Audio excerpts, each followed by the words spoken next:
Ah, ah, sí.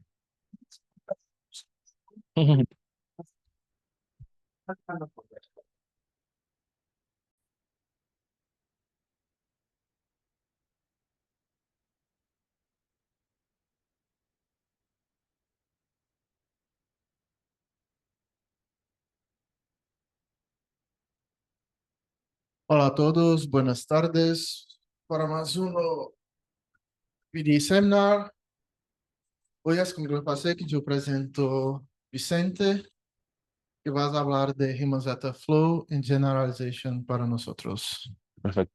¿Se escucha bien? ¿Hay problema que lo haga en español o lo en inglés?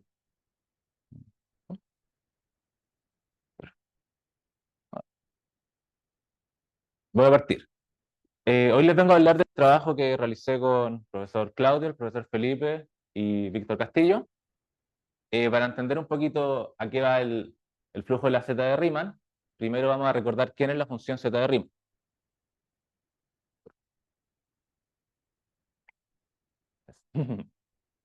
Perfecto.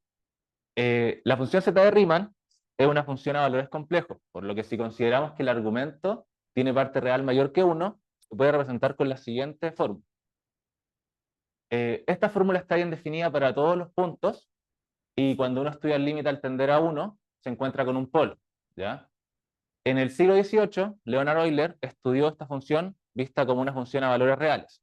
Cuando se evalúa como un argumento real, se obtiene una función a valores reales, la cual es decreciente y presenta asíntotas verticales y horizontales, con ix igual a 1. En particular, él calculó los valores de los números pares y encontró la siguiente fórmula que relaciona la función zeta de Riemann con los números primos.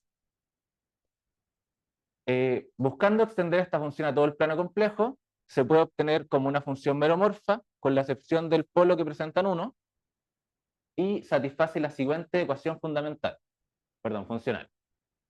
En la ecuación funcional se puede observar que los ceros de la z están dados por los ceros de la función seno, los cuales son todos los pares negativos. Para el lado positivo, al verla como la serie, se puede probar que no presenta ceros, quedando la incógnita de qué es lo que sucede en la banda crítica, conocida como la región donde la parte real está entre 0 y 1. En el siguiente gráfico de colores se puede observar una función compleja, en la cual si nos paramos en algún punto complejo, eh, tomamos el valor que obtiene la función, el ángulo del número complejo nos determina un color, y la tonalidad más oscura asociada a los valores más cercanos a cero en norma, y la tonalidad más clara para los valores más grandes. En particular, podemos observar los ceros triviales de la z, que son los dados por el seno, su polo en 1, y podemos observar la aparición de los siguientes puntitos negros en esta región entre 0 y 1. Esos son conocidos como los ceros no triviales de la z. Ujú. Sí, el color es el ángulo y mientras el color se vuelve más oscuro si es que la norma es más pequeña y se vuelve más claro si es que la norma es más grande. Entonces ya se puede observar hacia la parte negativa creciente que va aumentando su norma. También al lado derecho se puede observar que la función es prácticamente real. El brillo, exacto. Un brillo más opacado es módulo cero, como vendrían siendo los ceros. Sí, y más claro es módulo más grande. Exacto. Una de las principales ecuaciones que hemos usado es la fórmula Abel-Plana, la cual nos permite ver la z como una función simple con un polo sumado a una función holomorfa. ¿Ya? Esta ha sido una de las principales reescrituras de la z que hemos utilizado para obtener nuestros resultados.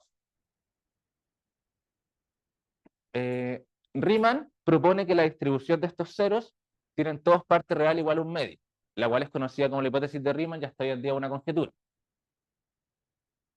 Con el pasar de los años, diferentes autores han probado que más y más ceros presentan parte real igual a un medio, siendo un problema que cada vez se cree que es más cierto. En particular, Riemann también aportó su fórmula explícita para la función cuenta primos. Esta función la aproxima, con excepción de los saltos, en la cual toma el valor del punto medio, y viene dado por la siguiente forma.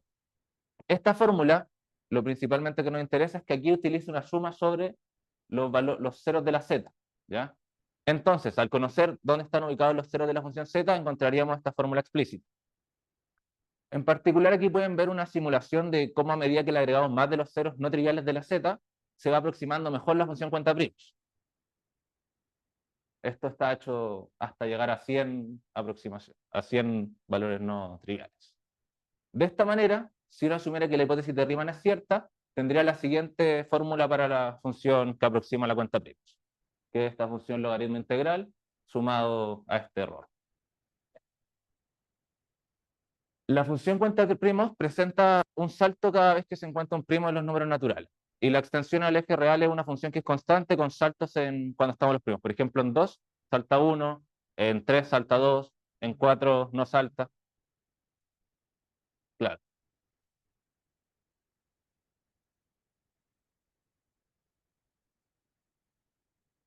No, no, una función continua a trozos. Esa es una función continua que la aproxima salvo estos saltos que provoca estas discontinuidades. Ahí toma el punto medio.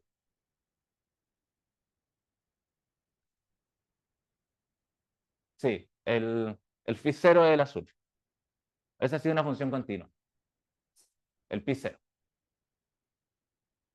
Y el pi es la función cuenta prima. Entonces, cuando uno tiende el límite por la izquierda o por la derecha, difiere. Pero cuando no difiere, es exactamente la función. Y en los saltos, por eso es el punto intermedio.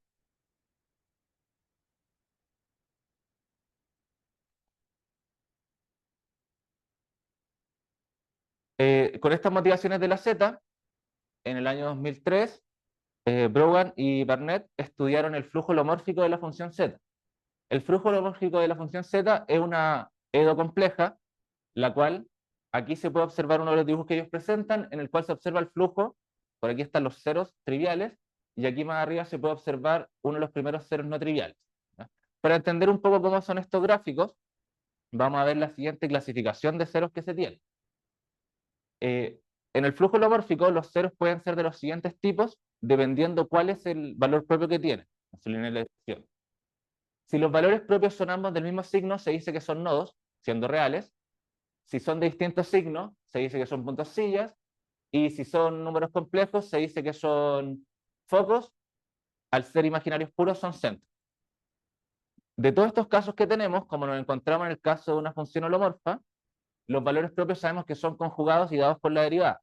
Por lo tanto, todos los casos en que los valores propios eran distintos se ven descartados y nos quedan los nodos, que eran cuando ambos valores eran reales e iguales, y la estabilidad viene dado por el signo, el centro que era puramente imaginario, y los focos que van a depender su estabilidad si es que la parte real es positiva o negativa. De esta manera, utilizando la ecuación funcional de la z, es fácil probar que los ceros triviales alternan su paridad al ser todos nodos. Tienen solo valor propio real y los múltiplos de -4 son con valor propio positivo y el resto de pares negativos tienen valor propio negativo. Para el caso de los ceros no triviales, esto no es directo ni hay una fórmula general de todos, por lo que los autores simplemente se restringen a estudiar los primeros 500, los cuales prueban que 13 de ellos tienen una estabilidad, son nodos estables, y los restantes 487 son inestables. Aquí en particular a la izquierda podemos ver uno inestable, y a la derecha tenemos uno estable. Con esta idea, nosotros se nos ocurrió tratar de proponer la siguiente ecuación compleja, el flujo de la función z de Riemann. Esta ecuación compleja se puede separar como un sistema de ecuaciones diferenciales parciales, las cuales es un sistema acoplado, ya que la parte real y la parte imaginaria dependen de ambas partes del flujo, su parte real e imaginaria.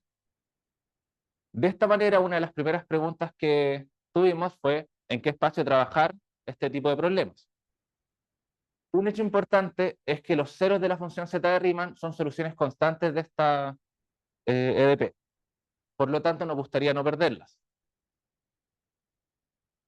Trabajando con ellos, nos dimos cuenta que hay una familia más grande de funciones que cumplía con estas propiedades.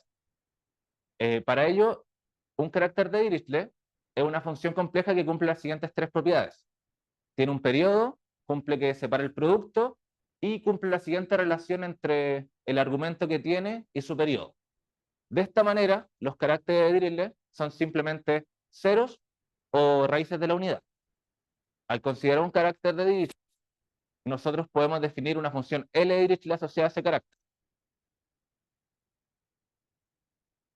Un carácter de Dirichlet es, por verlo, una sucesión que toma valores complejos, la cual cumple una recursión gracias a su periodo, y al separar este producto, si por ejemplo yo puedo tomar el carácter más fácil, es el carácter trivial, que tiene solamente unos, ese es el primero de periodo 1, pero por ejemplo vamos a tener un carácter de periodo 2, el cual va a estar dado por 1, menos 1, y luego es 0. Este carácter cumple las tres propiedades. Un segundito.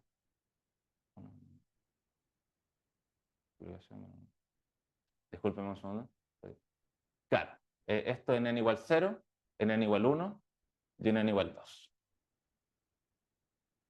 Este sería un carácter de periodo 2, por ejemplo, el cual cumple las tres propiedades que tenemos ahí. Y los caracteres finalmente se definen como la cantidad anterior de n términos. Por ejemplo, también puedo definir el que tiene 1, 1, 0. Finalmente siempre tienen que coincidir en que cuando estoy en su n de su periodo tienen que valer 0 para que se cumpla la condición de que si el máximo común divisor es mayor que 1, tiene que ser 0. Y eso sería siempre que se obtiene el mismo n. También en esas propiedades uno puede observar que siempre el caso de n igual a 0 va a cumplir que vale 1, para que cumpla que al elevarlo a la potencia valga 1. Así que en caso de periodo 2 tengo esto y así voy aumentando a medida que aumento el periodo. A medida que tengo más periodo empiezan a aparecer las otras soluciones complejas de la unidad.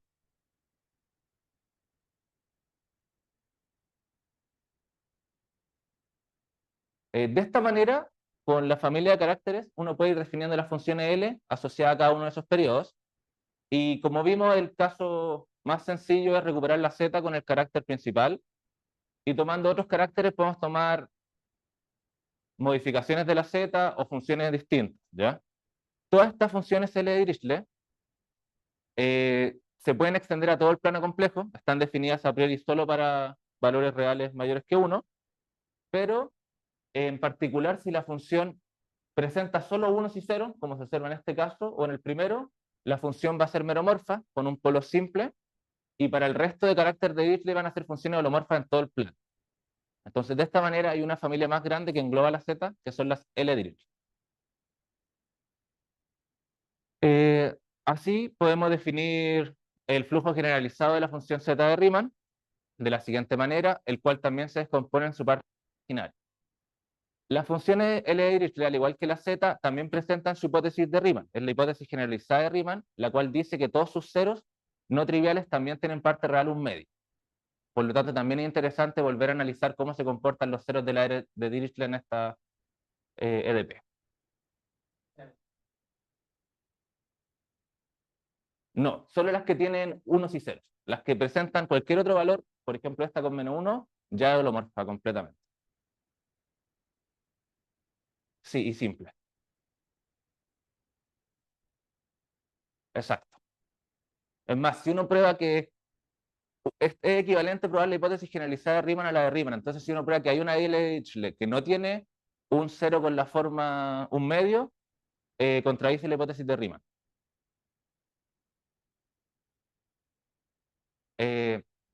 Para entender cómo trabajar todas estas ecuaciones, nos vamos a devolver a una ecuación general de calor, la cual si tiene un lado derecho una función localmente Lipschitz,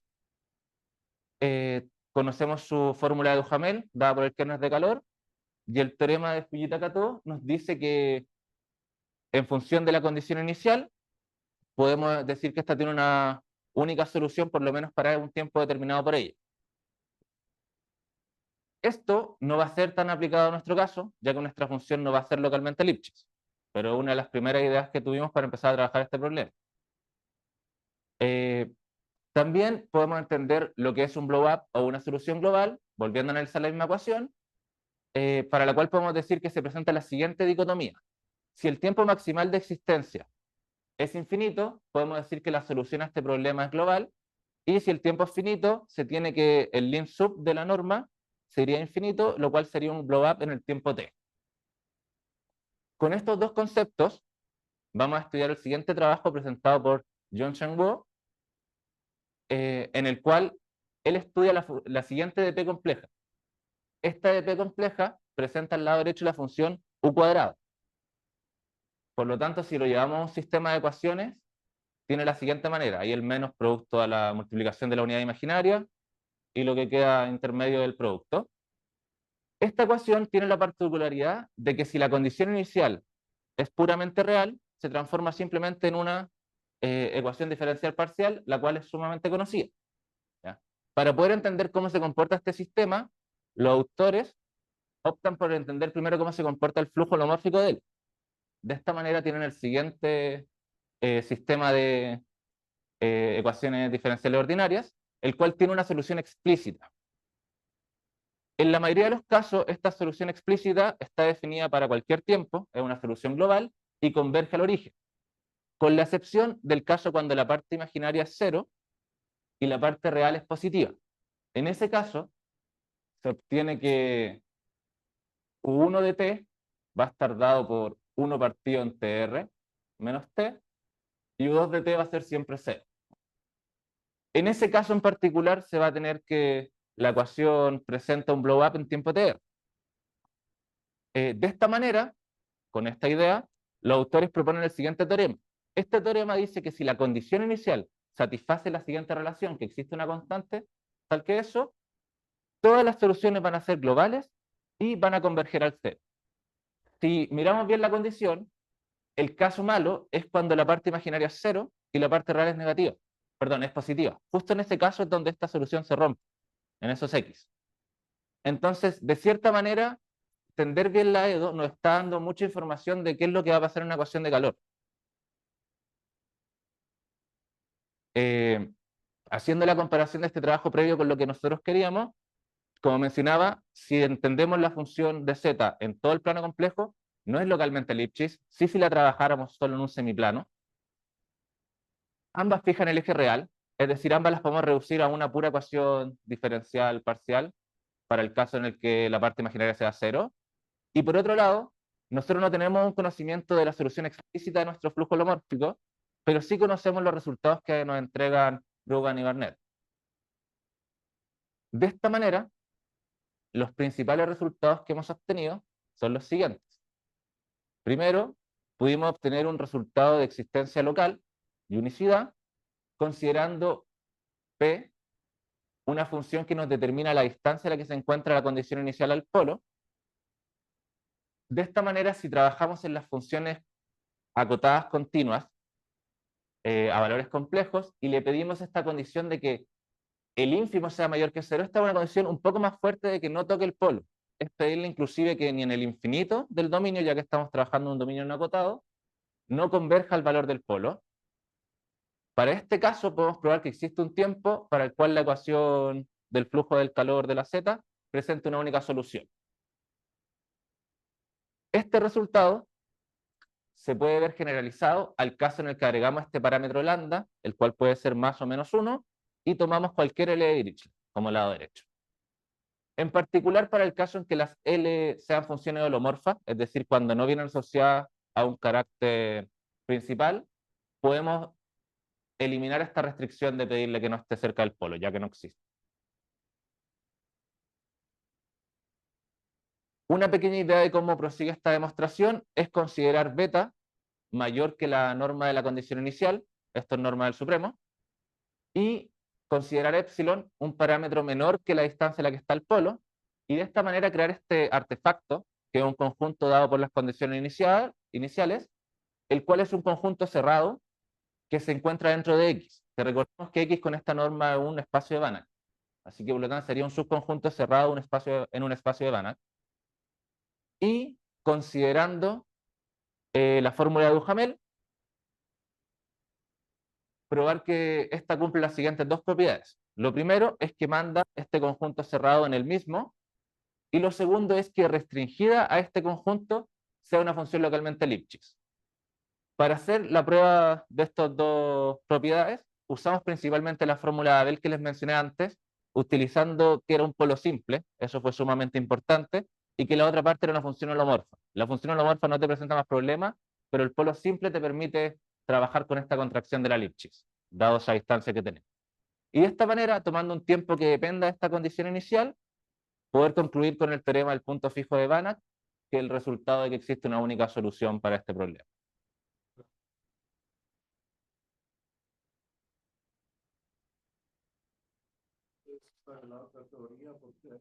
No es localmente Lipschitz. Claro, es un poco confuso. Exacto. No es Lipschitz cuando la trabajo en todo el conjunto complejo, principalmente por el problema en el polo, ya que las direcciones que pasen sobre él me generan problemas.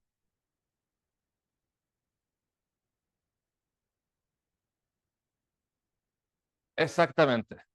Eh, Eso es la técnica que utilizamos, que vendría a ser una técnica bien general para cualquier función meromorfa, y podríamos trabajar así, extenderlo. De esta manera ya teníamos por lo menos una teoría local para poder asegurar la existencia de una solución. Ujú,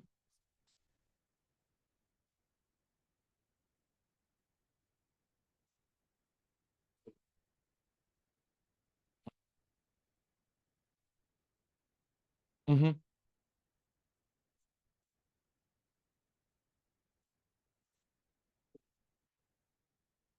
Clásica, mal solution. Entonces, la solución templada. Claro, sí, Entonces, tú, para clarificar, tú demuestras la existencia de la solución templada o la existencia de la solución clásica. eh, sería, sería la existencia de la solución templada, porque solo tengo esa Ya, asunción. pero cuando la función, la no linealidad Ujú. es holomorfa, ¿ok? Porque tú sacaste las condiciones Al alejarme del polo. entonces localmente por algún tiempo al menos. Ujú, voy a seguir lejos del polo. Básicamente la no linealidad es C1 de U. Claro, sí. Pero cuando eso es conocido, cuando la no linealidad es C1 de U, la solución templada es la solución clásica. O sea, Eh, deberías Entonces, claro, poder sería, soluciones clásicas. claro, o sea, tomando ese tiempo que me puedo asegurarlo, sí, restringiéndolo más. Claro, es cierto. De esa manera, entonces, tendríamos una solución clásica, por lo menos local, y ahora buscando extender hasta qué punto podemos tomar este tiempo maximal, obtuvimos el siguiente resultado, el cual para ciertas condiciones iniciales sí nos puede asegurar que esta solución clásica sea global. Ujú.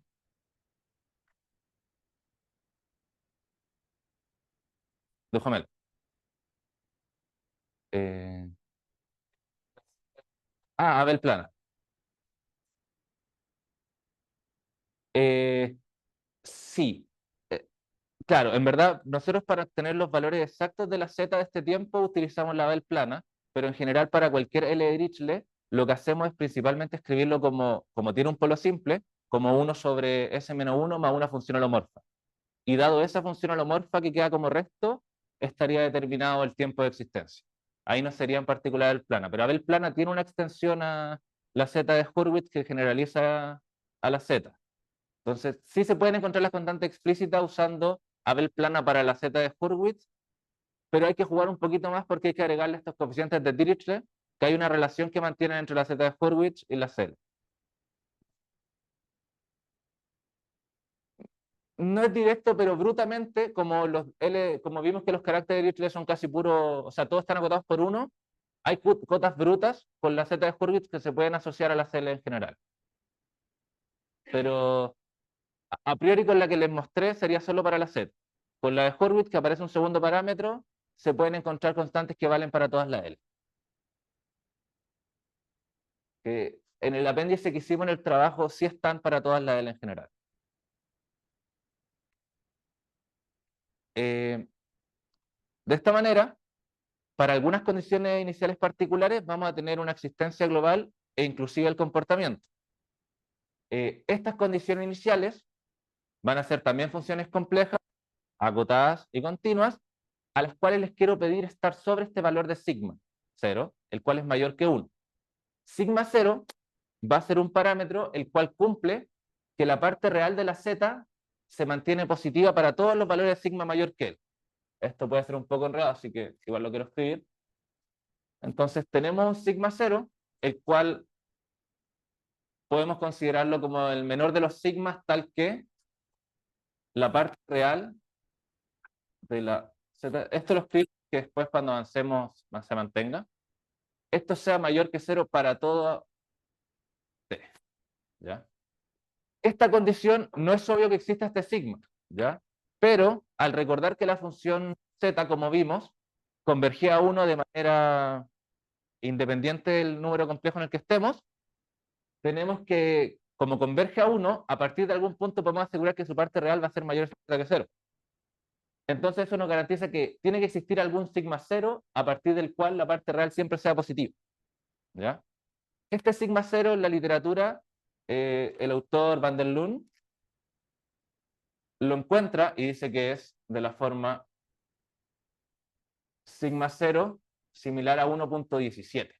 Entonces, a partir de ese valor, uno puede asegurar que la parte real de la z es mayor que 0. Esto no es obvio, ya que cuando uno ve la z real, sí sabe que siempre es positiva para valores mayores que 1, pero la z en el plano complejo, cerca de 1, inclusive pasa por todos los valores reales. Entonces, a partir de este sigma sí puedo asegurar que sea mayor estricta que 0 su parte real. Ahora que tenemos este sigma 0, con él podemos asegurar que si el ínfimo de nuestra condición inicial está sobre ese valor, nuestra solución no solo va a tener una única solución en un tiempo local, sino que va a ser una solución global y más aún definiendo los ínfimos y los supremos de las condiciones iniciales, de las partes reales e imaginarias, tenemos las siguientes cotas, ¿ya?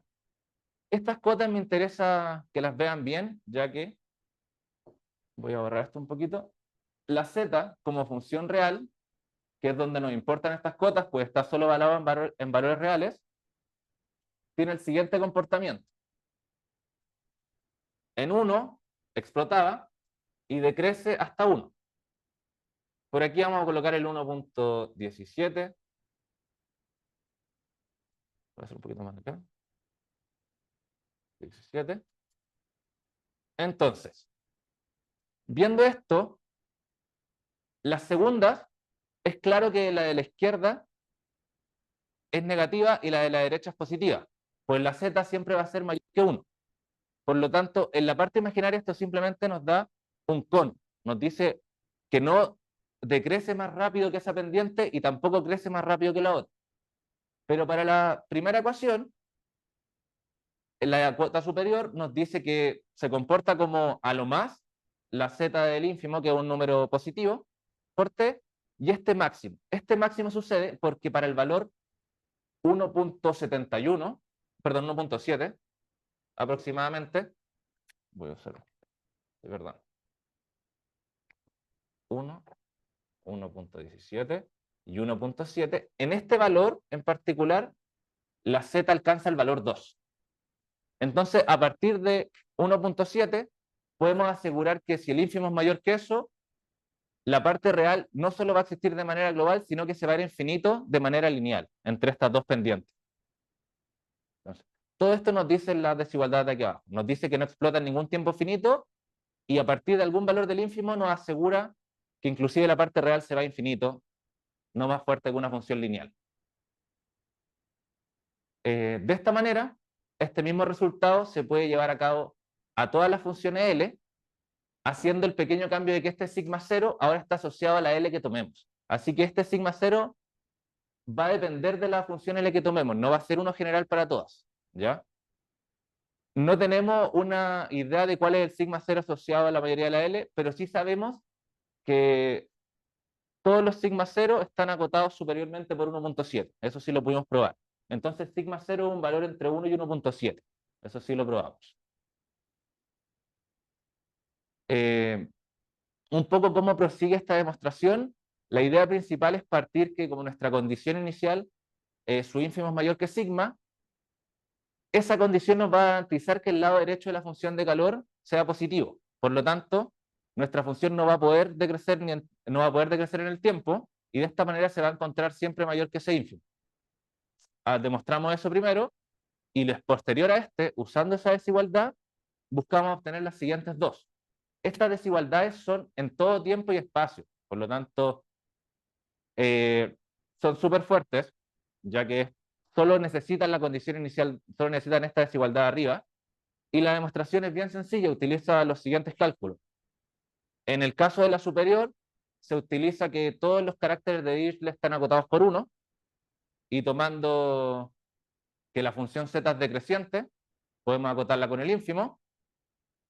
Y en el otro caso, se utiliza que el primer término, como les mencioné, de los caracteres de Dirichlet es un 1, y también el n elevado a 0, perdón, el n elevado a 1, el caso 1 elevado a u, perdón, también es un 1, por lo tanto siempre podemos sacar el primer término, y el resto, haciendo la misma idea que arriba, lo acotamos inferiormente con menos 1, sumando 1 y restando 1, nos queda la siguiente cota inferior. De esta manera se tienen las cotas con los números, y por la condición que pedimos, tenemos que eso se va a cumplir, que sea mayor que 0 la parte real. Entonces, de esa manera recuperamos la desigualdad. Con estas desigualdades, uno puede definirse los siguientes sistemas auxiliares, y estos sistemas auxiliares serían nuestra sub y super solución asociada a este problema. Entonces, utilizando los principios de comparación correspondientes, podemos concluir la desigualdad que se tiene asociada a las soluciones de estos sistemas. Con esa idea, y completando los pasos intermedios, obtuvimos la desigualdad para la parte real. El trabajo con la parte imaginaria es sumamente similar, simplemente resta el primer término que, como les dije, era un 1 y no aporta en la parte imaginaria, entonces son las mismas cotas, solo con un menos 1 a cada lado, obteniendo también la desigualdad de la parte imaginaria. De esta manera se concluyen las dos desigualdades y se tiene el comportamiento global para estas condiciones iniciales. Este resultado se puede pulir un poco más al considerar que la condición inicial es puramente imaginaria o puramente, perdón, es la condición inicial imaginaria es puramente positiva o puramente negativa. En esos casos se puede llevar a que la parte imaginaria siempre va a ser positiva o negativa. Pero esto no es para todos los L. Si se fijan aquí, agregué un subíndice R, el cual denota que los L que estamos trabajando son L solo con coeficientes reales, como era el caso de solo 1 menos 1 y 0, solo 1 y 0, perdón. Los caracteres, no las potencias son números complejos, pero los caracteres tienen que tener solo valores reales. Esto sucede ya que los caracteres reales implican un L que sí fija el eje. Entonces, principalmente aquí se usa la propiedad de que el lado derecho fije el eje, para que no lo pueda sobrepasar. Entonces, si tuviera caracteres que no lo hacen, nos generaría un problema. Todos estos resultados son para el lado positivo. Entonces, de esta manera nos interesó pasarnos al lado negativo, y para entender mejor el lado negativo, partimos trabajando solo con condiciones iniciales reales, ¿ya? Entonces, ahora estamos con condiciones reales continuas acotadas, y en particular vamos a trabajar solo con la Z, ¿ya? Nos vamos a volver a centrar solo en ella un momento. La condición del ínfimo la mantenemos, y de esta manera hay solo dos casos por la continuidad de la condición inicial. El primero, que esté sobre 1. En ese caso, si ven, la cota superior es similar, pero la cota inferior se pudo refinar un poco más. Es una idea bien similar. Y para el caso donde está bajo el 1, la función, en ese caso se prueba un resultado un poco más interesante, en el cual involucra los ceros triviales de la z, y prueba que para tiempos grandes la función se encuentra entre dos ceros no triviales, entre dos ceros triviales. En particular, si esos K1 y K2 coinciden, podemos probar que la función converge a uno de los ceros triviales. Todo esto va a estar determinado en las condiciones iniciales que tomemos. Y los argumentos para probar este resultado son similares a los que les comentaba en la parte pasada, principalmente comparación entre el flujo de ecuación diferencial ordinaria llevándola a la de P. Por otra parte, también nos interesó buscar cuándo existían blow-up en este problema. Y de esta manera nos descubrimos que en nuestro caso existen dos tipos de blow-up. El primero, el clásico, cuando la función explota, y el segundo, cuando la función se acerca demasiado al polo. Cualquiera de esos dos casos van a ser blow-up en nuestra función al ser meromorfa. Y si recordamos un poco cómo es el gráfico de la función z en torno a su polo, los autores Brugan y Burnett comentan que esto se comporta como un punto silla, el cual aquí podemos ver que el eje real, pido disculpas que creo que no se ven tan bien las flechitas, pero en el eje real repele, que es un poco lo que sucedía en nuestro caso cuando vimos que la función se va hacia la derecha, y el eje sobre el imaginario vendría dado, no es el imaginario porque es 1 más it, pero ese vendría dado como una dirección de atracción. De esta manera, como sabemos que la función fija el eje, nos pareció interesante ver qué sucede si trabajamos con menos z. Y la menos z invierte la dirección. Por lo tanto, el eje real ahora en el polo atrae cerca. Proponiendo el siguiente teorema, el cual probamos, el cual dice que si tomamos una condición inicial donde el ínfimo sea mayor que 1, continua acotada, y el lado derecho es una menos z, entonces va a existir un blow-up del tipo 2, el cual la función se acerca demasiado al polo 1. Entonces podemos probar que si tomamos una condición inicial, a partir de algún tiempo esta va a ir a tocar el polo y por lo tanto se va a indeterminar.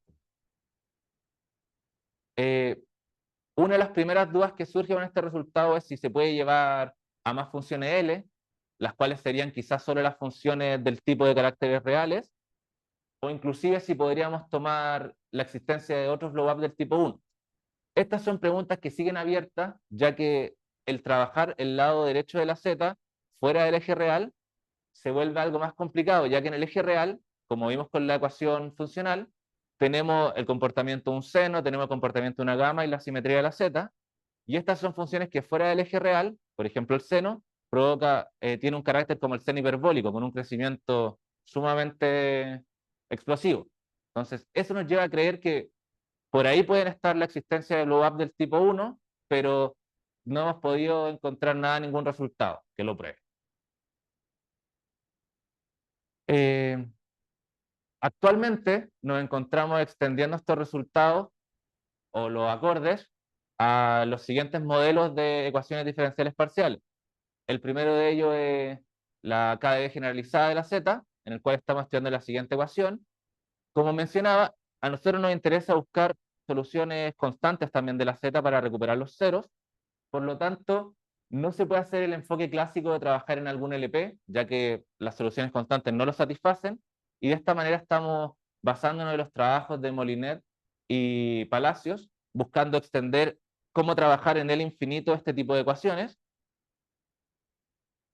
Y por otro lado, también hemos empezado a trabajar la ecuación de Schrödinger no lineal, que les presento aquí, la cual no tiene una literatura que nos permita entender bien cómo funcionaría la z o la función al infinito en este plano. Entonces, a priori, recién nos encontramos estudiando los casos en que las condiciones iniciales son constantes en espacio y viendo un poco la comparación entre los flujos de la z que teníamos, ahora cómo se comportaría el flujo holomórfico de la no lineal Schrödinger.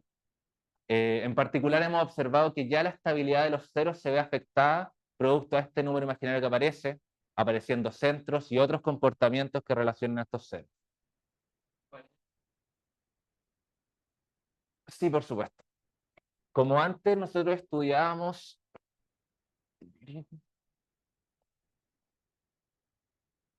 Antes para la ecuación de calor nosotros estudiamos S punto igual Z de S, que venía asociado, por decirlo, a la ecuación... Perdón, creo que eso. Venía asociado a la ecuación, pongámosle S punto, laplaciano de S, más Z de S.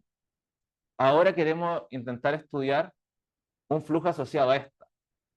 Ahí S igual Z de S, para que esté asociado a IS igual laplaciano de S más Z de S. Pero este flujo se puede reescribir como ese punto igual menos I por Z de S, que ese vendría siendo el que estamos estudiando ahora, a priori.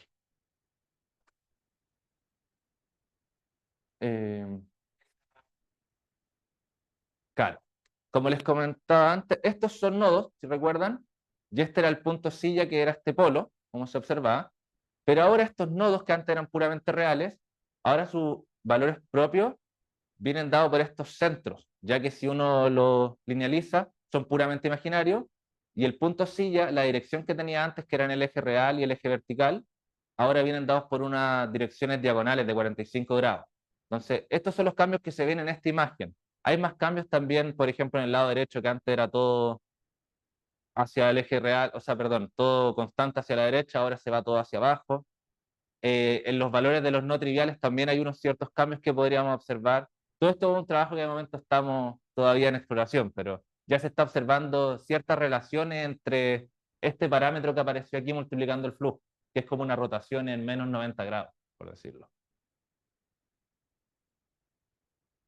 Eh, bueno, las principales referencias que utilizamos fue la primera que nos entregó la fórmula del plana, el trabajo de Riemann en su tesis, los trabajos del flujo holomórfico de Bourgain y Barnett, las técnicas utilizadas por Weinberger en comparación de llevar lo que se sepa de la ecuación diferencial ordinaria a la EDP, el trabajo de Yong-Shen Wu, el cual nos entregó herramientas de cómo trabajar una ecuación diferencial parcial de valores complejos, teoría sobre los caracteres de Dirichlet en este libro, y finalmente ahora se está utilizando los trabajos de Palacio y Molinet que les mencionaba para la KDB. Muchas gracias.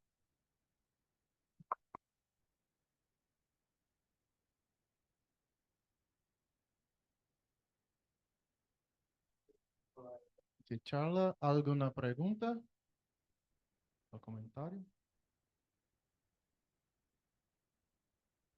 Ok. ¿Y qué pasa si tomas las condiciones iniciales en otro lado? Ya.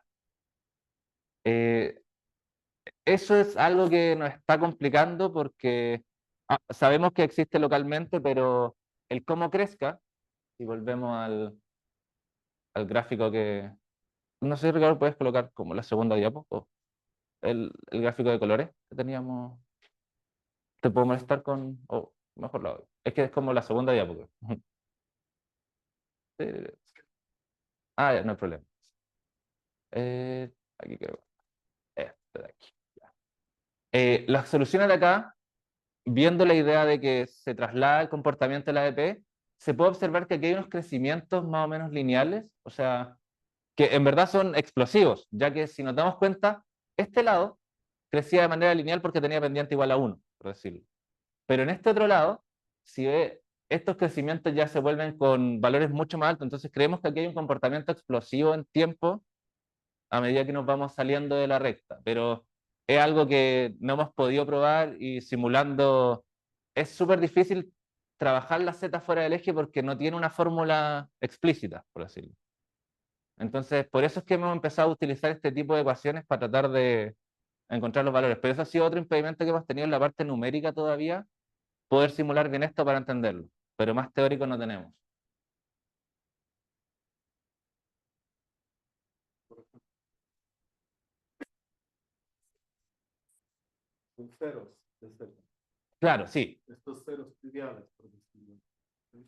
exacto. Entonces puedes estudiar qué pasa en torno de estos Y ceros triviales. en torno de ellos tenemos que hay un radio pequeño para el cual, por ser y eso pasa que en verdad, pero un resultado general, que cualquier cero estable de la EDO nos entrega un radio de convergencia de la EDP. Eso sí lo hemos hecho, pero solo muy local. Hemos tratado de salirnos un poquito más de, por último, conectarlos y no hemos tenido todavía algún resultado que lo pruebe. Pero claro, de manera local, como cualquier cero estable de la ecuación diferencial ordinaria, hemos podido probar que se mantiene la de calor.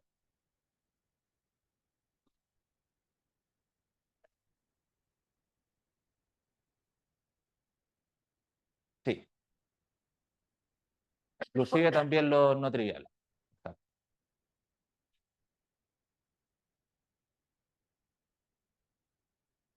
Ya, eso es algo interesante porque la gama en verdad fuera del eje real es muy plana, no hace nada, o sea, la gama es prácticamente nula afuera.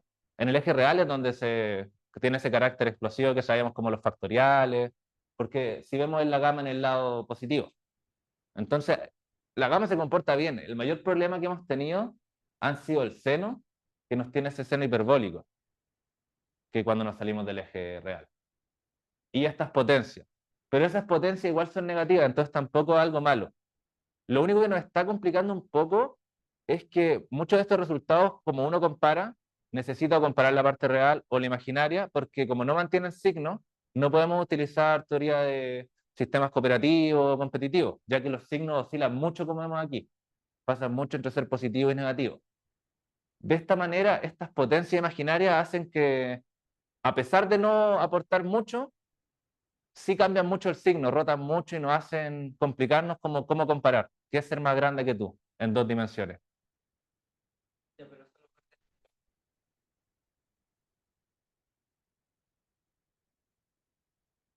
Claro, ese es el que más manda, el que manda,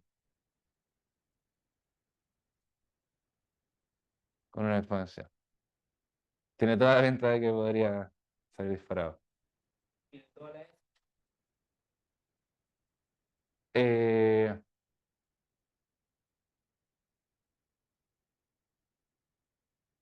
me- Quizás sí, en verdad eso no debería compararlos más con anda de ese tamaño. Podría ser. Al igual que la gama también ayuda en verdad fuera del eje.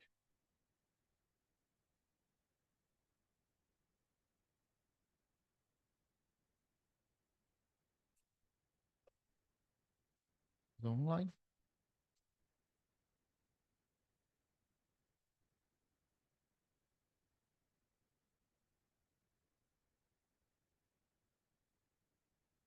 Yo tengo un vecino dijo que la solución está encontrada por ceros. Cuando trabajamos en el lado negativo, sí. Sí, sí, por supuesto.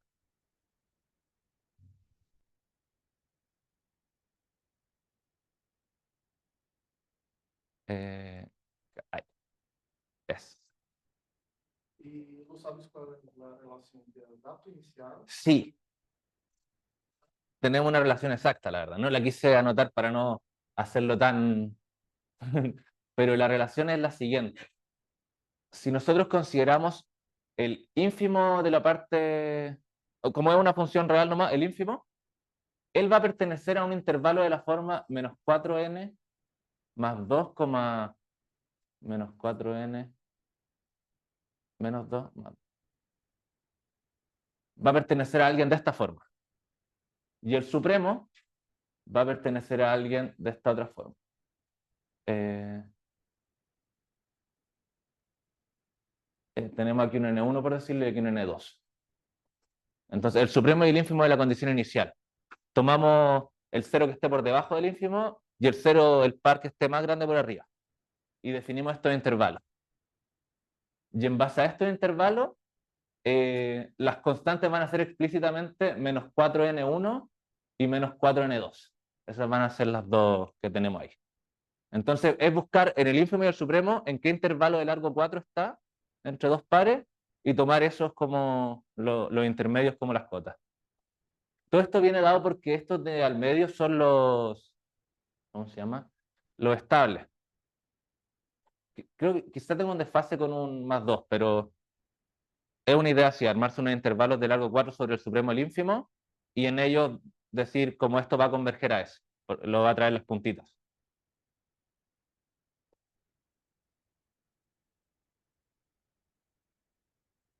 Ujú.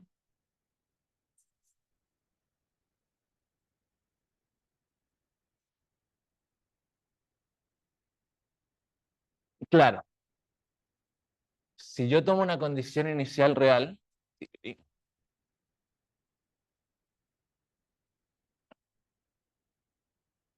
eso, eh, no sé, por ejemplo, aquí entre menos 2, menos 4, menos 6, menos 8. él y él son atractores, ¿ya? Entonces, cualquier condición inicial que yo tome, por ejemplo, algo así, no pasarme aquí al -8, ya. Entonces, con el pasar de los tiempos, toda la parte que esté sobre el -2 se va a ir cayendo hacia el -2, y toda la parte que esté bajo el -6 y sobre el -8 la va a empujar hacia el -6. Entonces, esto lo va a apretar a algo que esté, no sé exactamente la forma, pero va a estar encerrado entre el -2, lo que quede, y el -6. Va a vivir ahora ahí.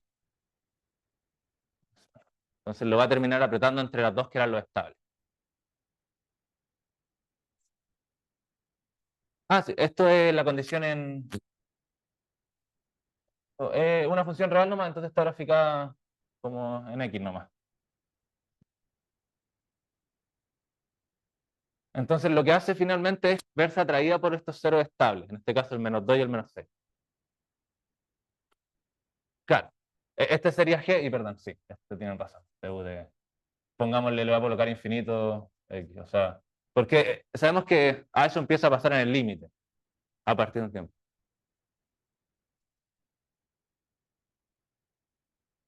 Claro, no es que esté convergiendo exacto, porque inclusive podría caer más, si tuviera más ceros atractores entre medio, podría que se vaya a los demás del centro.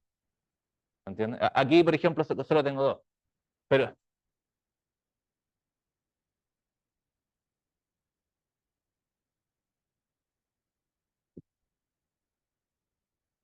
no, o sea, simplemente dice que solo voy a vivir entre ellos. Pero si, por ejemplo, tuviera aún más ceros, solo me dice que voy a estar entre los demás de afuera. No me dice que necesariamente converjan mis puntitas de ellos.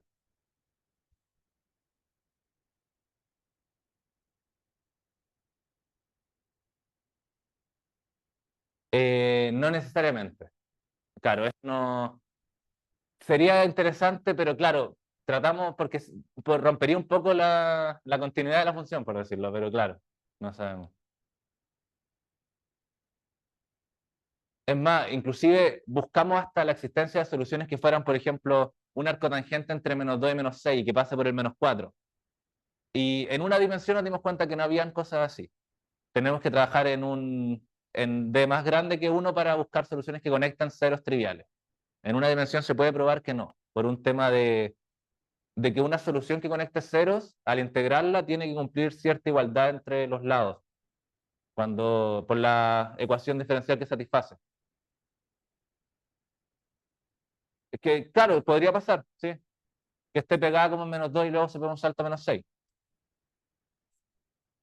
O sea, tiene sentido por ser solución de la EDO, pero, claro, que reduzca. Claro, exacto, que el límite lo haga. Sí, podría suceder. Es interesante. Y claro, y el particular caso yo le decía que, por ejemplo, si está solo entre -4 y -8, ahí sí se va a -6 de 1. Eso sí lo hemos visto numéricamente. Pero numéricamente cuando lo hemos evolucionado, quizás sí he visto más como saltos. Es que ese es el problema, numéricamente lo hago y no sé si es que me falla el paso que estoy tomando o de verdad la función me queda, por decirlo. Claro, pero también esto es lo que hace la EDO, porque la EDP podría que el laplaciano, por la forma que tiene el laplaciano igual tiende como a alivianarlo. Todo lo contrario hace como movimiento brusco. Tiende a buscar como un promedio intermedio.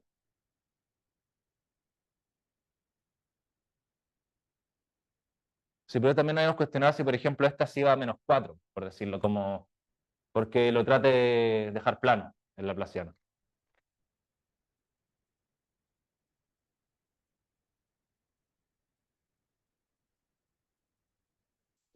Vamos a decir gracias de nuevo a Vicente en su primer seminario de muchos. Gracias. Gracias.